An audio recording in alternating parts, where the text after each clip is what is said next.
Timpla mo nga akong coffee. Black coffee, sir? Hindi. Blue. Blue coffee. Kaya mo?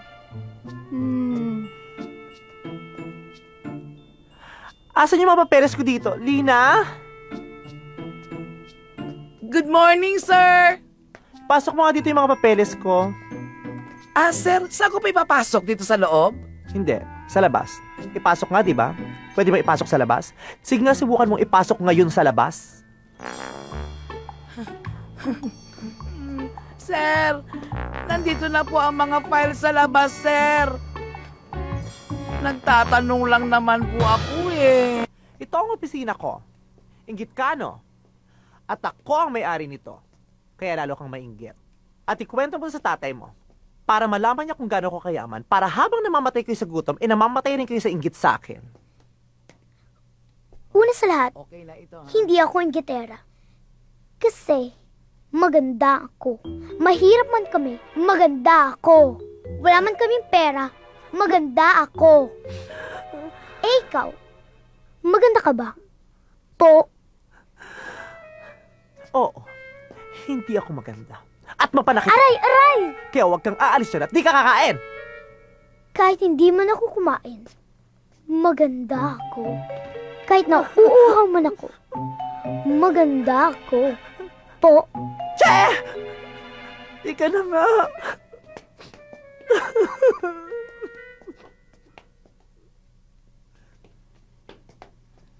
Sino ka ba?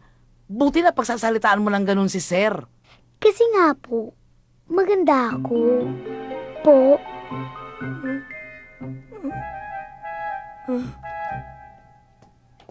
Ay, good morning po, sir. Nandito na po pala kayo. Hindi, wala pa. Picture ka lang to. Hindi pa ako to. Si sir naman eh. Che! Timpla mo nga akong coffee. Black coffee, sir? Hindi. Blue. Blue coffee. Kaya mo? Asan yung mga papeles ko dito? Lina? Good morning, sir! Pasok mo nga dito yung mga papeles ko. Sir, saan ko pa ipapasok dito sa loob? Hindi. Sa labas. Ipasok nga, di ba? Pwede ba ipasok sa labas? Sige nga, subukan mong ipasok ngayon sa labas. Sir, nandito na po ang mga file sa labas, sir. Nagtatanong lang naman po ako eh. Bata, oh. akin na po yan. O dito na titira yan, ha? Turuan nyo maging mahusay na katulong. Turuan nyo maglaba, turuan nyo mamalansya, turuan nyo magluto, turuan nyo magsibak ng kahoy, turuan nyo mamalengke, turuan nyo maging hinete para may pakinabang. Sir, saan po ba galing tong batang to? Kamag-anak nyo? Sa kasamaang palad. Ha?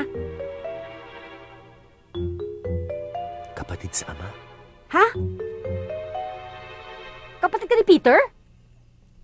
Kapatid. Sa kasamaang palad. Hoy, turuan nyo na yan at huwag nyo patulugin sa inyo para matuto agad. Eh, ikaw kuya, kailan ka mag-aaral ng kagandahang asal? Kailan ka matututo makipagkapwa-tao ng tama? Po, O sige, anong school may ganyang kurso mag-enroll ako? At kung mag-aaral naman ako, hindi sa paaralin yung mga patay gutom. Hoy! Aray ko po, aray. Bakit pinakawalan mo yan? Sir, veterinaryo ho eh. Ha?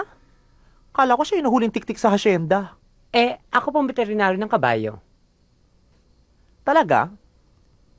Sa itsura mo yun napatunayan ko hindi lahat ng successful. Nagkamali pala ako ng saksak sa kabayo. Bakit? Dapat pala sa dilo mo ito sinaksak. Masyado kang matabil. Pati sa baba mo, masyado matalim. Ay, kamusta naman ho ang lagay ni Sylvester, Doc? Sinaksak ako na ng antibiotic si Sylvester. Pero sad to say, hindi siya pwedeng ilaban bukas. Meron pang matinding virus na kumapit sa kanya.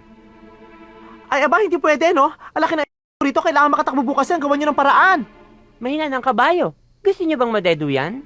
Sir, kung ibang kabayo na lang ho ilaban natin bukas. Ganon?